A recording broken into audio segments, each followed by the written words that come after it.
하나님의 말씀 보시겠습니다.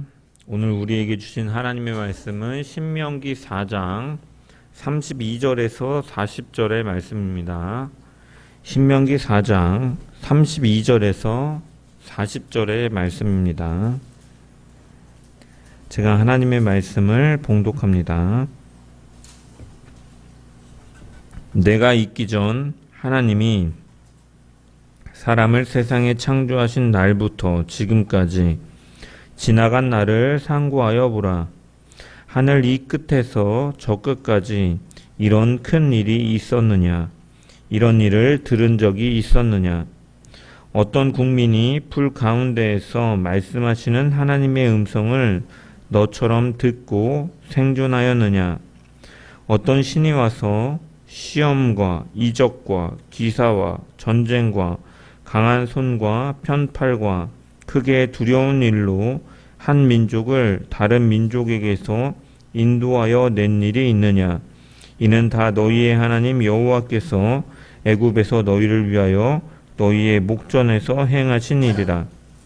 이것을 내게 나타내심은 여호와는 하나님이시오. 그 외에는 다른 신이 없음을 내게 알게 하려 하심이니라. 여호와께서 너를 교훈하시려고 하늘에서부터 그의 음성을 내게 듣게 하시며 땅에서는 그의 큰 불을 내게 보이시고 내가 불 가운데에서 나오는 그의 말씀을 듣게 하셨느니라. 여호와께서 내 조상들을 사랑하신 고로 그 후손인 너를 택하시고 큰 권능으로 친히 인도하여 애굽에서 나오게 하시며 너보다 강대한 여러 민족을 내 앞에서 쫓아내고 너를 그들의 땅으로 인도하여 들여서 그것을 내게 기업으로 주려 하심이 오늘과 같으니라. 그런즉 너는 오늘 위로 하늘에나 아래로 땅에 오직 여호와는 하나님이시요 다른 신이 없는 줄을 알아 명심하고 오늘 내가 내게 명령하는 여호와의 규례와 명령을 지키라. 너와 내 후손이 복을 받아 내 하나님 여호와께서 내게 주시는 땅에서 한없이 오래 살리라. 아멘. 말씀을 통한 주의 은혜와 평강이 모인 모든 자들 가운데 넘치기를 축원합니다. 지난주에 우리는 하나님을 바꾸지 말라라는 제목으로 말씀을 나누었습니다. 금송아지를 만든 이스라엘 백성들은 하나님을 완전히 부정하기 위해서 금송아지를 만든 것이 아닙니다. 금송아지를 만들고 나서 아론이 이스라엘 백성들에게 이것은 너희를 애굽에서 인도하여 낸 신이라고 말하였던 것처럼 하나님께서 자신을 나타내신 방식으로 그 하나님을 이해하려고 한 것이 아니라 인간이 원하는 방식으로 하나님을 바꾸려 했던 행위이고 그것이 바로 우상숭배임을 살펴보았습니다. 그러나 하나님께서는 호렙산에서 이스라엘 백성들에게 어떠한 형상도 보여주시지 않으셨습니다. 왜냐? 하나님은 시간 안에 또한 공간 안에 제한되는 존재가 아니시기 때문에 초월하시는 분이시기 때문에 본질적으로 어떠한 형상으로도 표현될 수 없기 때문이죠. 그래서 하나님께서는 우상의 형상을 만들지 말라 말씀하시면서 자세하게 이스라엘 백성들이 사람의 모습이나 짐승의 모습이나 하늘의 해와 달과 별과 같은 형상을 만들지 말라라고 명령하시죠. 그것들은 인간의 이런 욕심 속에서 반영되어서 나오는 형상의 모습이고 그것은 하나님을 바꾸는 것이고 하나님의 형상을 그렇게 만드는 것 자체가 이미 하나님을 왜곡해버리고 많은 것이기 때문이죠. 그리고 하나님께서는 마지막에 이렇게 말씀하셨죠. 내 하나님 여호와는 소멸하는 불이시요 질투하시는 하나님이시다. 이 말씀은 하나님께서 질투하시는 하나님, 사랑 가운데 자기의 백성들을 사랑하고 신실하게 돌보기 때문에 그 질투의 감정도 느끼면서 그 신실하게 돌보시는 분이라는 의미와 함께 소멸하는 불이라는 표현처럼 공의의 하나님으로서 동시에 자기 백성이 하나님이 아닌 다른 것을 붙드는 것을 용납하지 않으시는 분임을 말씀하신 것이죠. 그렇다면 여호와는 어떠한 하나님이시기에 이스라엘은 오직 그분만을 섬겨야 되는가? 무엇이 그러면 여호와와 다른 모든 신들을 구별하게 만드는 것인가? 오늘 본문은 그 이야기를 하기 위해서 모세는 이스라엘의 역사를 돌아보게 하는 것이죠. 하나님께서 호렙에서 자기 백성에게 말씀하셨고 애굽에서 자기 백성을 구원하시고 사랑하셔서 그들을 인도하셨던 일들을 기억하게 하는 것이죠. 그리고 창조 때부터 지금까지의 모든 역사를 살펴보면서 이렇게 묻는 거죠. 이러한 큰 일이 어디에 있었느냐? 이런 일을 너희가 들은 적이 있느냐? 라고 이렇게 질문함으로써 이 이야기가 이끌어내는 결론은 무엇입니까? 오직 여호와는 하나님이시요 그 외에 다른 신은 없다라는 결론으로 도출하기 위해서 이러한 질문을 던지는 것이죠. 또 오늘 말씀을 통해서 우리는 우리가 믿고 섬기는 하나님이 어떠한 분이신지를 우리는 말씀을 통해서 다시 확인하고 오직 여호와 하나님만이 하나님 되심을 우리가 분명히 알고 그 하나님만을 신뢰하며 살아가는 그러한 결단이 있는 시간 되기를 주의 이름으로 간절히 축원합니다. 32절의 말씀을 다시 한번 읽어보겠습니다. 32절 말씀 시작. 내가 있기 전 하나님이 사람을 세상에 창조하신 날부터 지금까지 지나간 일을 상고하여 보라. 하늘 이 끝에서 저 끝까지 이런 큰 일이 있었느냐? 이런 일을 들은 적이 있었느냐?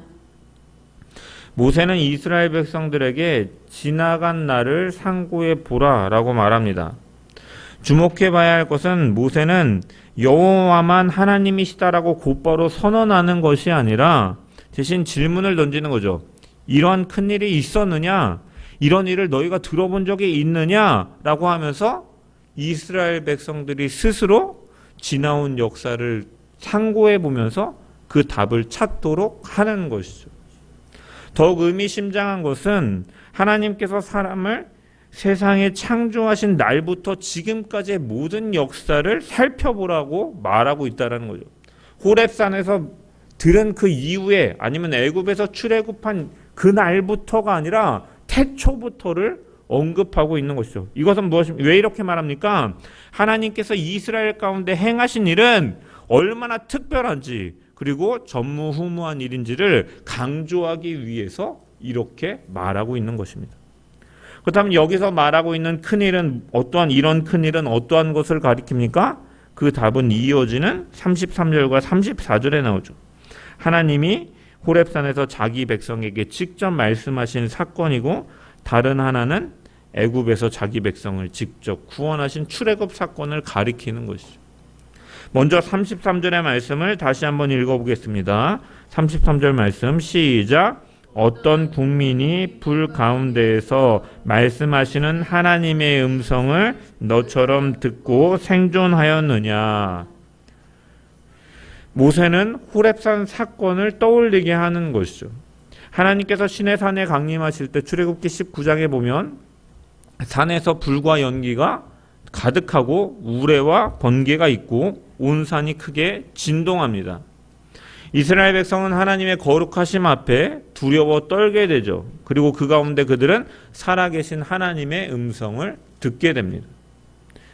이스라엘 백성들은 이 하나님의 음성을 들은 후에 어떠한 반응을 보입니까? 두려워하면서 모세에게 요청하죠. 출애굽기 20장 19절의 말씀을 보면 당신이 우리에게 말씀하소서 우리가 들으리이다. 하나님이 우리에게 말씀하게 하지 마소서 우리가 죽을까 하나이다 라고 요청하죠. 그들은 하나님의 거룩하심 앞에서 죄인이 하나님 앞에 설 수 없다라는 사실을 깨닫는 것이죠. 놀라운 것은 하나님께서 그들을 멸하지 않으시고 은혜로 그들에게 직접 말씀하여 주셨다라는 것입니다. 그리고 이어지는 34절의 말씀을 보면 어떤 신이 와서 시험과 이적과 기사와 전쟁과 강한 손과 편팔과 크게 두려운 일로 한 민족을 다른 민족에게 인도하여 낸 일이 있느냐라고 질문을 하죠. 여기서 사용되는 모든 표현은 출애굽 사건을 가리키는 것이죠.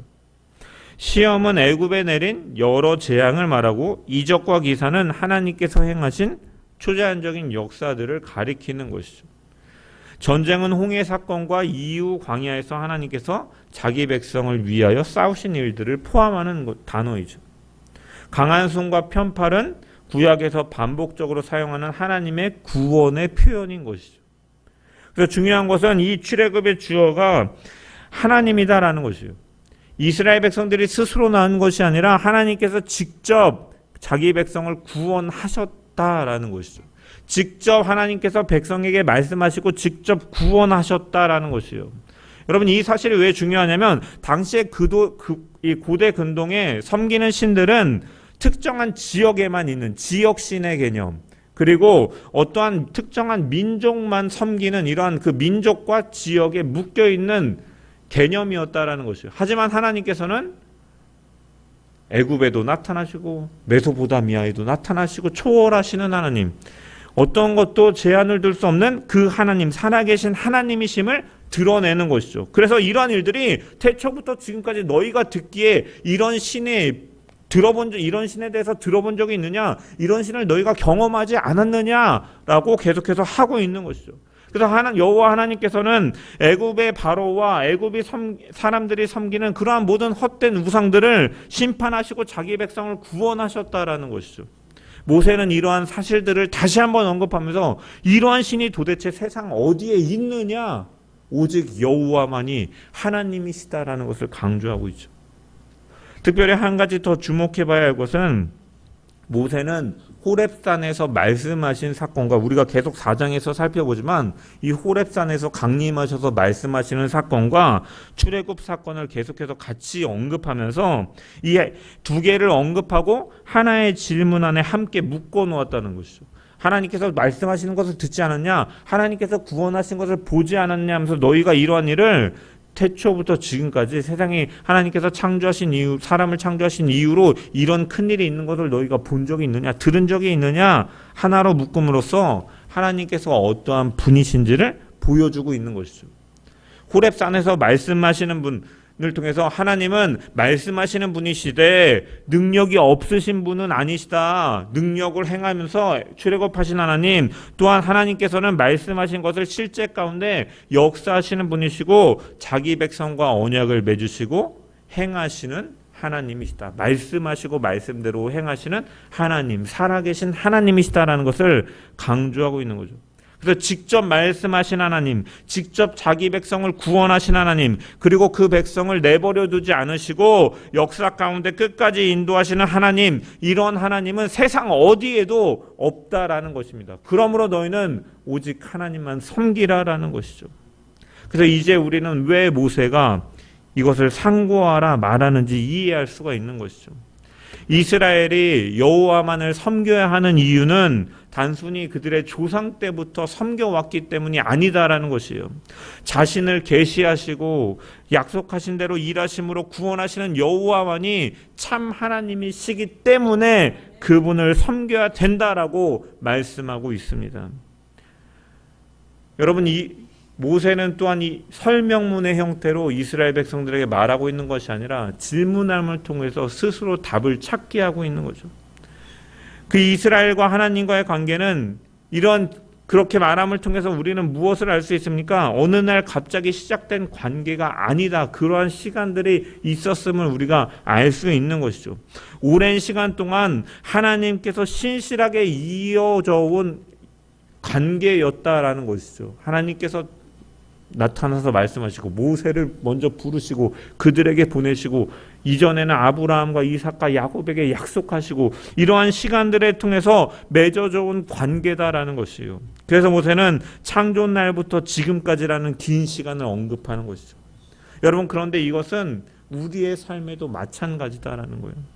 시편 139편에서 이 시편 139편은 다윗이 기록한 시인데 그가 이렇게 고백합니다. 1절에 보면 여호와여 주께서 나를 살펴보셨으므로 나를 아시나이다. 그리고 16절에서 보면 내 형질이 이루어지기 전에, 내가 어떠한 형태를 갖추기도 전에 주의 눈이 보셨으며 나를 위하여 정한 날이 하루가 되기 전에 주의 책에 다 기록되어 있다. 이미 내가 어떠한 형태를 지니기도 전에 하나님께서는 하나님의 뜻이, 나를 향한 하나님의 뜻이 있었다라고 고백하는 것이죠.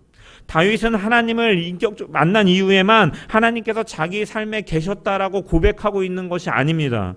내가 인지하기 전부터, 태어나기 전부터 하나님께서는 자신을 알고 계셨고 붙들고 계셨다라고 고백하고 있는 것이죠. 여러분, 우리의 삶도 마찬가지입니다. 가만히 지나온 시간을 돌아볼 때 인생의 중요한 갈림길마다 우리는 그때는 알지 못했지만 하나님의 인도하셨던 순간임을 우리가 고백하는 순간들이 있죠. 낙심하고 무너져 있을 때 때로는 생각지도 못한 사람을 보내심을 통해서 하나님께서는 때로는 나를 붙들어 주시고 세우시고 회복시켜 주신 경험들이 우리의 인생 가운데 있는 것이죠. 길이 보이지 않을 때 예상하지 못했던 방식으로 하나님께서는 때로는 길을 열어주기도 하셨던 것이죠.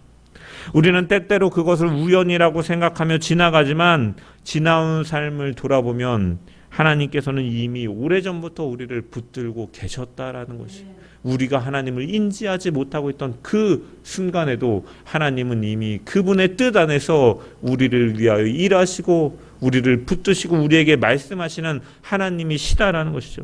그래서 신앙이라는 것은 새롭게 하나님을 발견하는 것이 아니라 이미 오래전부터 우리를 위해 일하고 계셨던 하나님을 알아가는 과정이라고 정의할 수가 있는 것이죠.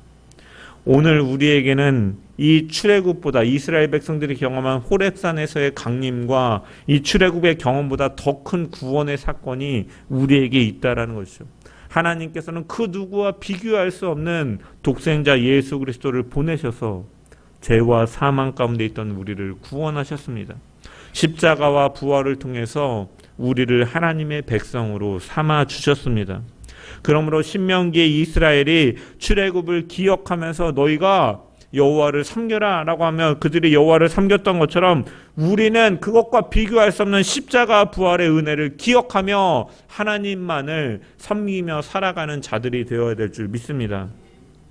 우리를 주의 자녀로 먼저 부르신 은혜, 구원하시기 위해 독생자를 아낌없이 내어주신 그 은혜, 그리고 성부의 뜻에 끝까지 순종하심으로 그 모든 고난의 잔을 대신 마시시고 십자가를 걸어가신 그리스도의 사랑을 기억하는 저와 여러분 되기를 소망합니다. 그리고 그 구속의 은혜를 기억하며 여호와만 하나님 되심을 고백하고 그 하나님만을 붙들고 살아가는 저와 여러분 되기를 주의 이름으로 간절히 축원합니다. 이어지는 35절의 말씀을 우리 다시 한번 읽겠습니다. 35절 말씀 시작. 이것을 내게 나타내심은 여호와는 하나님이시요 그 외에는 다른 신이 없음을 내게 알게 하려 하심이니라. 아멘. 앞에서 모세는 호렙산에서 그분의 음성을 들은 것과 애굽에서 구원받은 일을 이야기하고 이제는 한 걸음 더 나아가서 하나님께서 왜 그런 일을 행하셨는가 이유에 대해서 말하고 있는 것이 35절인 것이죠. 그래서 이것을 내게 나타내심은, 여기서 중요한 것은 하나님께서 먼저 자신을 나타내셨다라는 것이죠. 그 원문을 보면 이 나타내다, 이 나타내다라는 이것을 번역된 이 단어를 보면은 원래는 보다라는 이 호르에타라는 동사가 이제 수동형으로 그리고 사역형, 하나님께서 하신 형태로 동사로 기록되어 있습니다. 그래서 원문을 직역해 보면은 보여지게 하셨다라는 의미를 갖고 있는 거예요. 그래서 이 이스라엘이 단순히 보았다는 것이 아니라 하나님께서 보게 하신 것은 이라는 거죠. 그래서 이스라엘이 하나님을 찾아낸 것이 아니라 하나님께서 먼저 자신을 보여주셨고 먼저 말씀하셨고 먼저 다가오셨다라는 거예요. 그리고 그 목적은 여호와는 하나님이시요 그 외에 다른 신이 없음을 내게 알게 하려 하심이니라 라고 말씀하고 있죠. 하나님께서 호렙산에서 말씀하신 것도 애굽에서 구원하신 것도 바로 자기 백성이 여호와를 알게 하시기 위함이었다라는, 여기서 알게 하려 하심이니라는 단순히 지식을 전달하는 것을 의미하는 것이 아니죠. 성경에서 하나님을 알다, 이 야다라는 단어는 그저 단순히 정보를 아는 것이 아니죠. 하나님이 어떠한 분이신지를 이러한 관계 속에서 깊이 알고 그 하나님과 관계를 맺으며 그 하나님을 신뢰하는 것을 의미하는 게 바로 이 알다라는 동사에 담긴 의미입니다.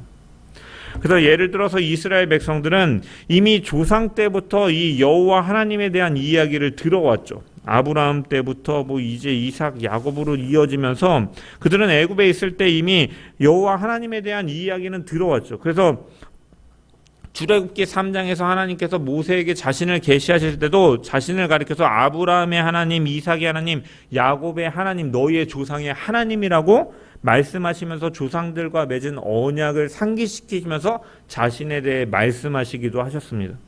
그런데 하나님은 이스라엘 백성들이 그 하나님의 이름을 그 조상의 하나님, 그냥 조상 때부터 섬겨왔던 하나님으로 아는 것으로 끝나기를 원하지 않으시죠. 그래서 출애굽기 6장 7절을 보면 나는 여호와 너희의 하나님인 줄 너희가 알지라라고 합니다. 아브라함의 하나님으로 끝나고 이삭의 하나님으로 끝나고 야곱의 하나님, 조상의 하나님, 나와 관계없는 하나님으로 그냥 지식적으로 아는 하나님으로 끝나기를 원하는 것이 아니라 나는 너희의 하나님인 줄 너희가 알지라라고 말씀하시죠.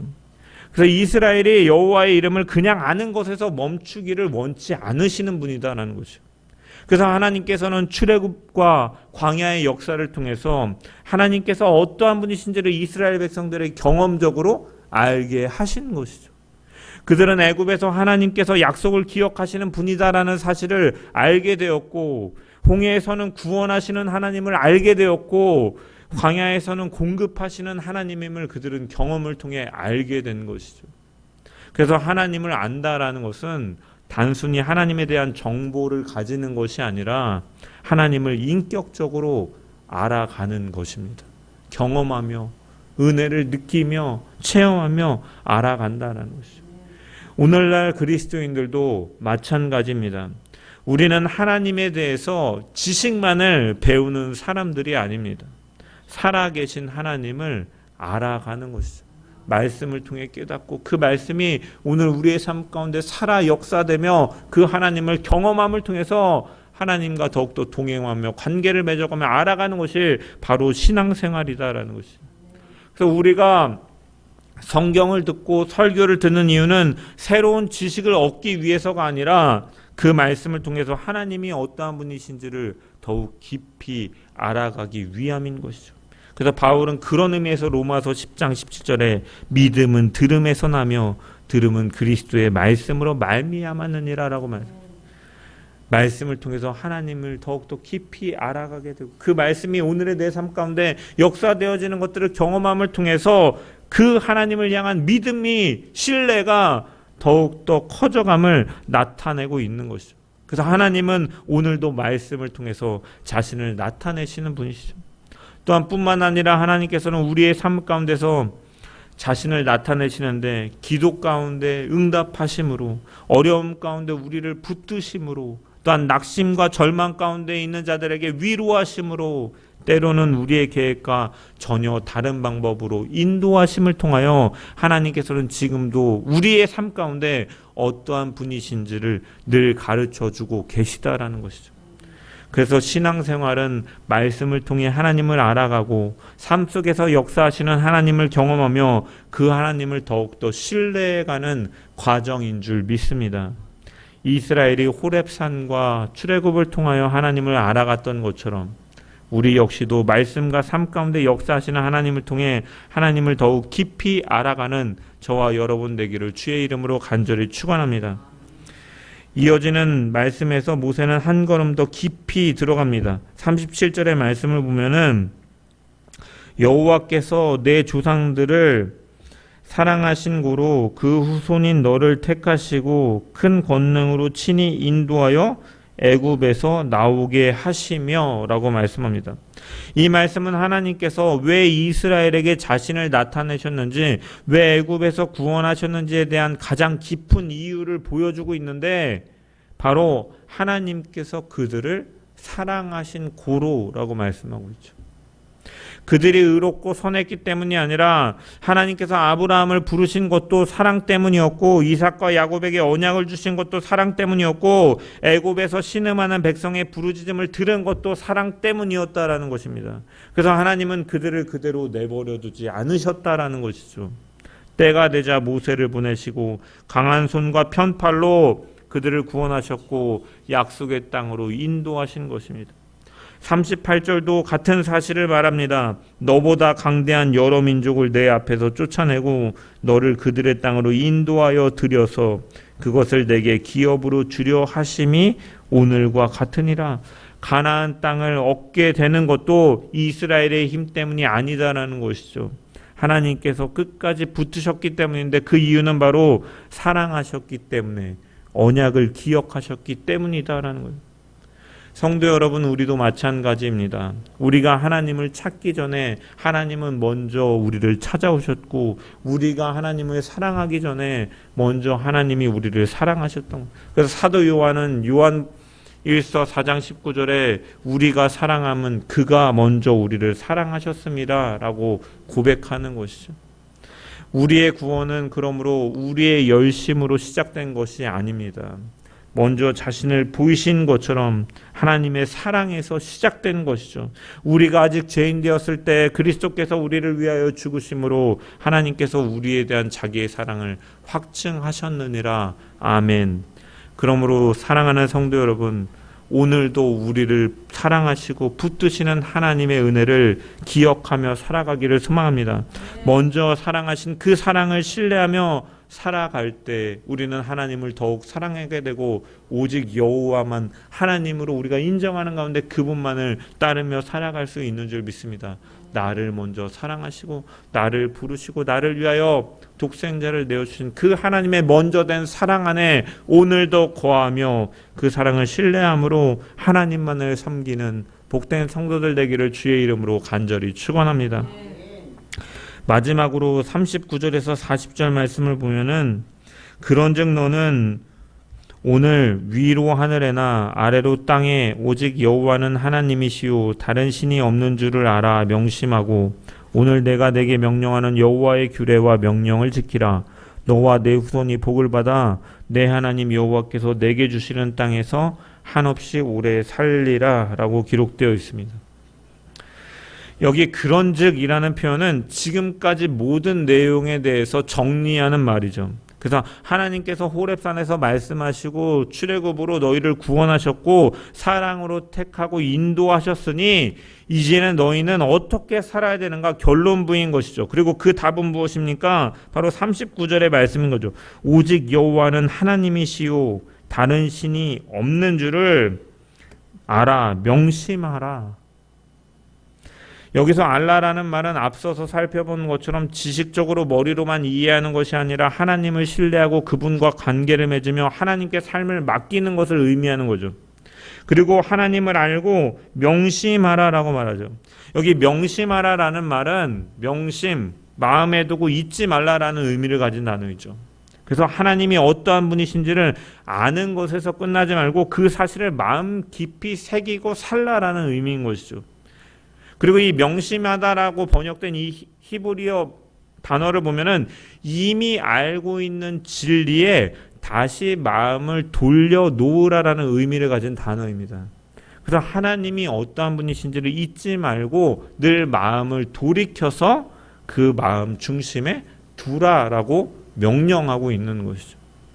그래서 이스라엘이 가나안 땅에 들어간 이후에 가장 큰 문제는 무엇입니까? 그들이 하나님을 몰라서가 아니죠. 하나님께서 어떻게 구원하셨는지 인도하셨는지 어떠한 은혜를 베푸셨는지를 잊어버렸기 때문에 다른 신들을 따라가게 되었고 우상숭배에 빠지게 되는 것이죠. 몰라서가 아니라 잊었기 때문에. 그래서 신명기 전체는 반복해서 말씀하는 것. 잊지 말라, 기억하라, 알라, 명심하라. 왜냐하면 하나님을 잊어버리는 순간 신앙이 무너지기 때문인 것이죠. 그래서 진리에 다시 마음을 돌려놓으라, 명심하라라는 이 말은 하나님을 아는 지식이 결단코 과거에만 머물러 있어서는 안 된다라는 의미인 것이에요. 사람의 마음은 언제나 부패하기 쉽고 하나님을 멀리하기 쉽기 때문에 죄인의 특성상 따라서 지금까지라는 이 현재의 시간에 하나님을 아는 지식을 새롭게 마음에 회복시키며 살아가야 되는 것이죠. 오늘 살아가는 우리도 마찬가지입니다. 우리가 세상 속에서 흔들리는 이유도 결국 때마다 하나님을 잊기 때문이죠. 하나님의 사랑보다 현실의 문제를 더 크게 볼 때, 하나님의 사랑을 잊어버리고 현실을 바라보게 될 때, 하나님보다 앞에 있는 상황을 더 크게 바라보게 될 때, 하나님의 말씀보다 세상의 소리를 더 듣게 될 때 믿음은 흔들리게 되는 것이죠. 그래서 모세는 알라라고 말씀할 뿐만이 아니라 명심하라, 다시 진리로 마음을 돌이켜 놓으라라고 권면하고 있는 것입니다. 우리는 늘 하나님이 어떠한 분이신지, 내게 어떠한 사랑을 베푸셨는지를 기억하면서 늘 오늘의 신앙으로 사는 저와 여러분 되기를 주의 이름으로 간절히 축원합니다. 그렇다면 오늘의 신앙으로 살아간다라는 것은 어떠한 의미입니까? 이어지는 40절의 말씀, 오늘 내가 내게 명하는 그의 규례와 명령을 지키라 말씀하죠. 모세는 하나님을 아는 것이 삶의 순종으로 이어져야 된다라고 말씀하죠. 진리 가운데 내 마음을 돌이켜 놓는 것은 어떠한 것으로 나타나게 되느냐? 하나님의 말씀에 대한 순종으로 나타나야 된다라고 가르쳐주고 있는 것이죠. 만약 하나님이 어떠한 분이신지를 안다고 말하면서도 그 말씀대로 살아가지 않는다면 그것은 성경이 말하는 믿음이 아니다라는 거죠. 그래서 야고보 사도는 이렇게까지만 행함이 없는 믿음은 죽은 믿음이다, 믿음이 아니다라고까지 말하는 것이죠. 하나님을 아는 사람은 하나님의 말씀을 소중히 여기게 되고, 하나님을 사랑하는 사람은 그의 계명을 사랑하여 그 말씀에 순종하게 되는 것이죠. 그래서 예수님께서도 이러한 개념 속에서 요한복음 14장 15절에 이렇게 말씀하셨습니다. 너희가 나를 사랑하면 나의 계명을 지키리라. 순종은 구원을 얻기 위한 조건이 아닙니다. 다만 하나님의 사랑을 받은 사람이 드러내는 열매인 것이죠. 그래서 모세는 먼저 순종을 말하는 것이 아니라 먼저 하나님이 어떠한 분이신지를 계속해서 말해왔죠. 호렙산에서 말씀하신 하나님, 출애굽으로 구원하신 하나님, 사랑으로 자기 백성을 택하시고 인도하신 하나님을 보여준 이후에 이제 그 하나님을 사랑하여 순종하라라고 말씀하고 있는 것이죠. 그리고 모세는 이 순종의 결과도 이야기합니다. 그리하면 내가 너와 내 후손이 복을 받아. 여러분, 이 말씀은 하나님께서 우리에게 순종을 요구하시는 이유가 무엇인지를 보여주고 있죠. 하나님께서 법도와 규례를 주시면서 우리에게 순종하라 명하시는 것은 우리를 억압하기 위해서, 제한하기 위해서가 아니다라는 거예요. 복, 하나님과 함께하고 생명이신 하나님과 함께하는 그 생명의 길을 걷기를 원하시기 때문에 하나님께서 이러한 법도와 규례를 주신 것이다라는 거예요.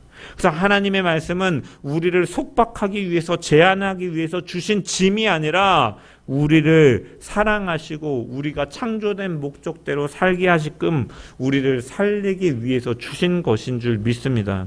그러므로 우리는 우리를 사랑하셔서 말씀하시고 인도하시는 하나님을 바로 알고 그분의 사랑을 날마다 경험함을 통해 주의 말씀이 인도하는 대로 순종함으로 걸어가는, 그래서 그 하나님과 동행하며 생명의 복을 누리는 복된 자들 되기를 주의 이름으로 간절히 축원합니다.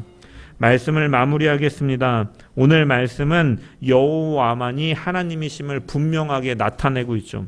호렙산에서 말씀하신 하나님, 출애굽으로 구원하신 하나님, 사랑으로 자기 백성을 택하시고 끝까지 인도하신 하나님, 그 하나님 외에 다른 신은 없다라는 것이죠. 그래서 하나님은 이스라엘에게 알라, 명심하라, 지키라라고 말씀하십니다. 오늘 우리는 예수 그리스도의 십자가와 부활을 통해 이 하나님을 더욱 분명히 알게 되었습니다. 그러므로 우리는 세상이 하나님이 아닌 다른 것을 의지하라고 말하는 시대를 살아가고 있지만 우리의 구원자도, 우리의 주인도, 우리의 소망도 오직 여호와 하나님 한 분이만을 기억하면서 그 하나님을 우리의 마음의 중심에 진리로 항상 향하여 두고 그 하나님의 말씀에 순종함으로 살아가는 믿음의 사람들 되기를 주님의 이름으로 간절히 축원합니다.